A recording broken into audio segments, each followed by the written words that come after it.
videosse. Nagu pealkiri ütles, on siis täna tõukeratta video ja me õpetamegi, kuidas lasta reili.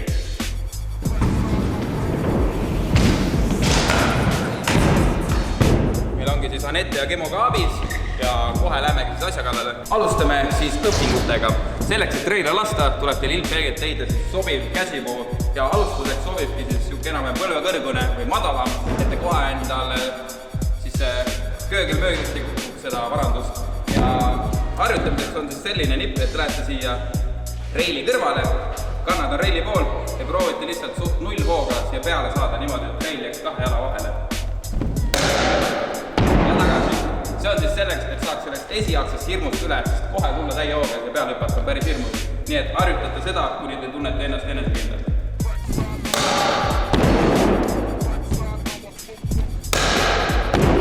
Saladus on muidugi see, et jalad on natukene harki, te proovite toru saada kahe jala vahele, siis te saate tasakaalu hoida. Mul ongi ekstra pikk laud, nii et see on mul eriti lihtne. Ja teen ühe katse veel siis teile.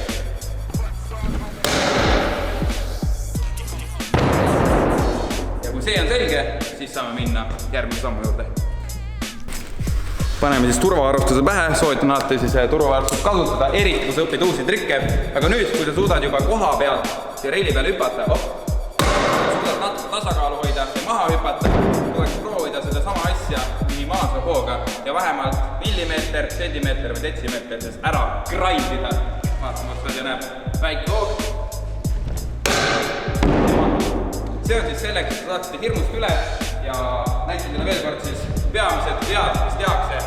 Üks viga on see, et te maandute liiga esiots sees, siis te kukute näoli. Kui te maandute liiga taguvad sees, siis see valt ära, ehk siis tulekski täpselt täis nurkselt siia peale maanduda. Üks saab siin, teine siin ja libiseda siis mõnusasti täpselt talla pealt. Ja kui see on selge ja väikse hooga tuleb ka välja, saab minna juba karmima värgi juurde.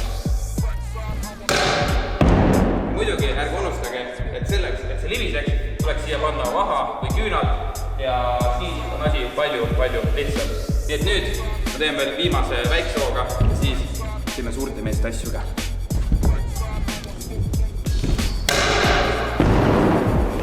Nii et kui see on köki-möki, siis läheme juba suurema hooga peale. No nii, kui nokitsemine siin reili juures on selge ja sa suudad enam-vähem väikse hoo pealt siia peale saada ja natuke libiseda, siis oleks aeg teha pühendatud sooritus, kus sa toetad suure hooga, aga ma annan veel paar vihjet, mis teevad asjadel lihtsamaks. Põhimõtteliselt üks saladus on see, et sa ei tule diagonaalselt ja hüppad üle reili ja maandud niimoodi, vaid kõige lihtsam on tulla võimalikult reili lähedalt ja võimalikult vähe distantsi läbida, et sa saaksid otse reili peale. Sest kui sa tuled kaugelt ja hullu eeriga, siis sul võib juhtuda, mis iganes võib valesti minna. Ehk siis võimalikult täpne hüppe, võimalikult reili lähedalt paralleelselt ja nagu ma ütlesin, valige alustuseks siis väike reil, kus te ei saa ennast kohe maesomaks kukkuda. Ja nüüd ma näitan siis ühe soorituse teile suure hoo peal, panen aegluubi ja jälgige siis, kus ma hüppan, kuidas ma maandun ja tehke järgi.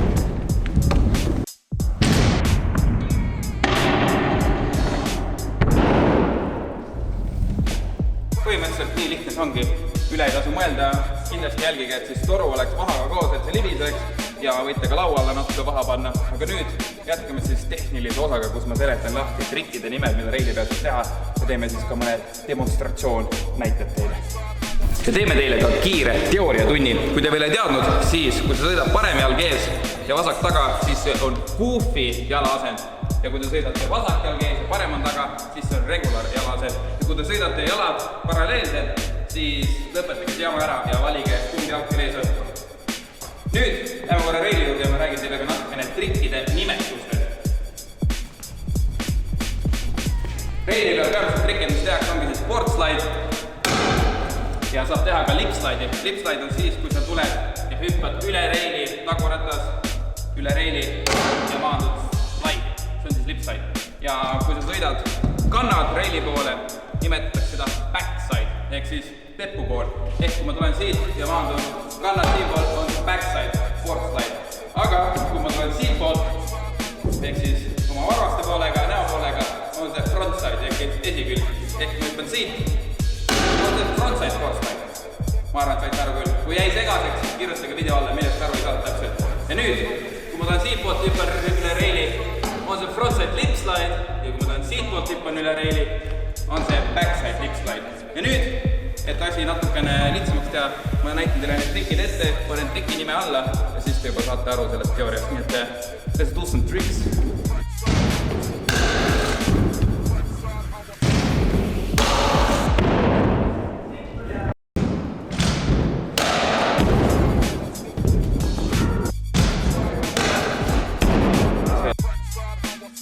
Joo, mina olen Kemo ja annan teile paar soovitust, kuidas teha reili paremini. Et peab olema paras kiirus, mitte väike, mitte aeglane ja mitte väga kiire. Vahelduv, et nagu paras, muidu kui liiga kiire, siis liibiseb alt ära ja kui liiga aeglane on, siis on nagu seisma ja siis maha. Ja peab lihtsalt nagu õige koha peal hüppama ja sendima, midagi muud. Ja davai, teeme siis ühe klipi.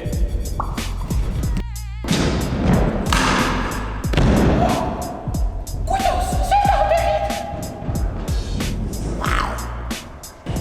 Joo, ma olen Anette ja minu soovitus on siis selline, et lihtsalt sendid, alguses ongi ilmus, aga kui sa saad esimesest ilmust üle, siis on juba lihtne. Ja kui isegi tüdruk teeb ära, siis mis on sinu vabandus?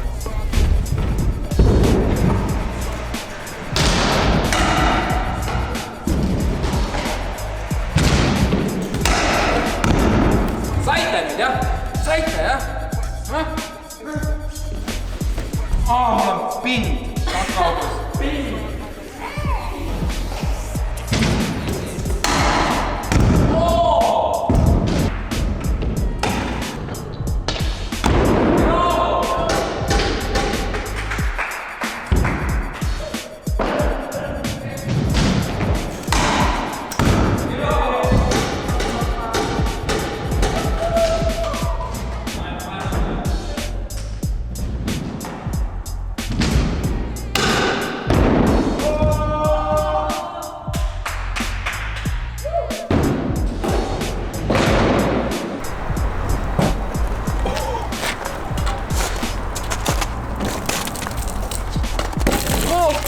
Ja ongi peaaegu kevad käes, päike paistab, ilm on soe. Täna olime siis Pääsküla sisepargis ja kui te tahate päriselt õppida trikke siinsamas koos meiega, siis iga pühapäev 11.12 on siin tõukerattatrennid, kuhu on oodatud nii tüdrukud kui ka poisid. Nii et suur tänu meie kaskadööridele, Anni ja Kemo, kes siis täna jagasid nippe koos minuga.